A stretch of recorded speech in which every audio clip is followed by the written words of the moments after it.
Consider this. Have you ever watched a little kid twist open an Oreo to get to the creamy white middle? In that moment, the child judges the creamy white middle to be tasty. And that dark, hard outside to be less desirable. You and I would never do that. We'd never separate the Oreo and judge its parts individually. Would we? That's silly. Judging a cookie. Let's look at a real situation. What about people?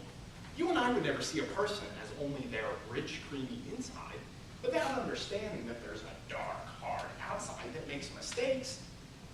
Would we? Or would we? There's no need to answer.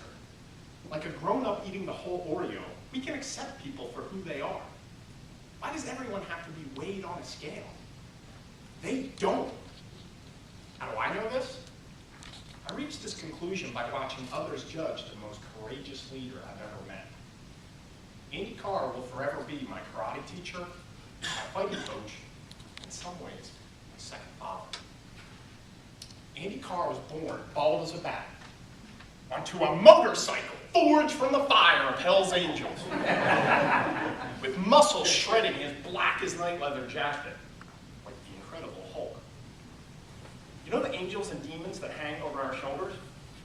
Well, for Andy, a philosopher ninja hovered over his left shoulder. Bully drug dealer hung over his right. The bully was his dark outer shell. In his late teens and early adulthood, the bully ruled. Let me tell you this one quick story. Andy was very much a proponent of the win-win philosophy. When Andy bought drugs from you, he not only took the drugs, thank you very much, but he took back his cash, forcibly. Then it happened. Andy's come to Jesus moment began with becoming a father in his 20s.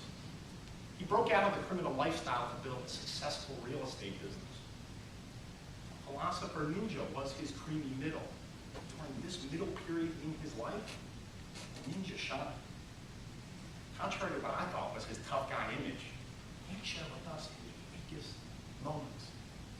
As a teenager, I said to him, "You know, Andy, we know boxing, we know karate. Nobody's tougher than us. We're invincible." Now, you may think that now, but we all have weak spots. When I was your age, I came across these guys in an alley who were just looking for trouble. Normally, I give it to them. I saw this guy and 4 of his buddies surrounded me and my buddy. I froze.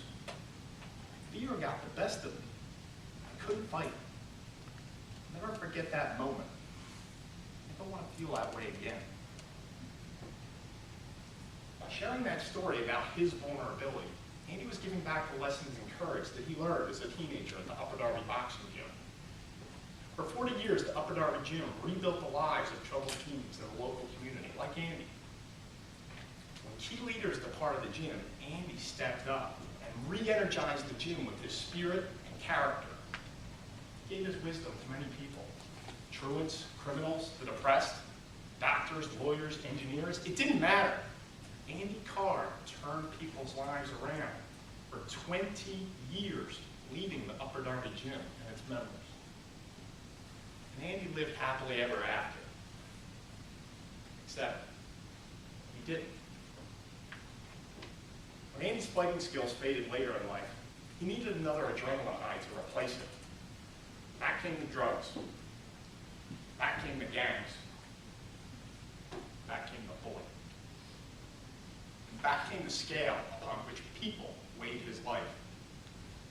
This second dark period of Andy's continues to this day to be a constant struggle, with many judgments from family and friends. It's easy to judge people by the last thing they did in life. But with Andy, I can't forget the middle period. I can't forget this one speech Andy gave us every December. All right, everybody up front. New guys, this is your first time hearing this. Old guys, I know you've heard it before, but you're going to hear it again. I expect everyone to show me their goals by January 1st. That means written on real paper, you knuckleheads. You want to turn your life around? Set a goal. Goals have had a major impact on my life, and they will for you too. This gym, my family. For title I won. They all started with me visualizing my future. I'm going to tell it to you straight. It's going to be hard, and you will make mistakes, but never give up. Remember, your mind is more powerful than you could ever imagine. That was the ninja philosopher at his finest. Let me ask you this. Do you have an Andy Carr in your life? Your Andy could be anyone that you judge. You may evaluate a human experience in extremes like Andy's life, much like an Oreo cookie through a child's eyes. However, we now know the world is not either black or white. A life is the whole Oreo.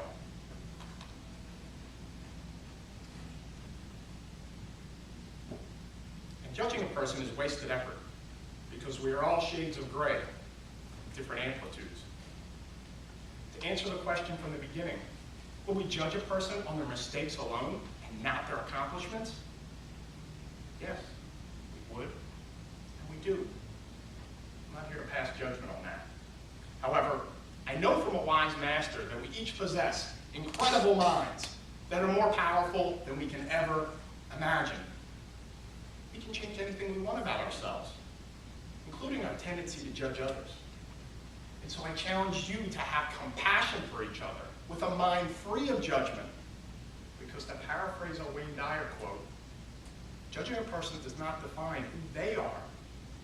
It defines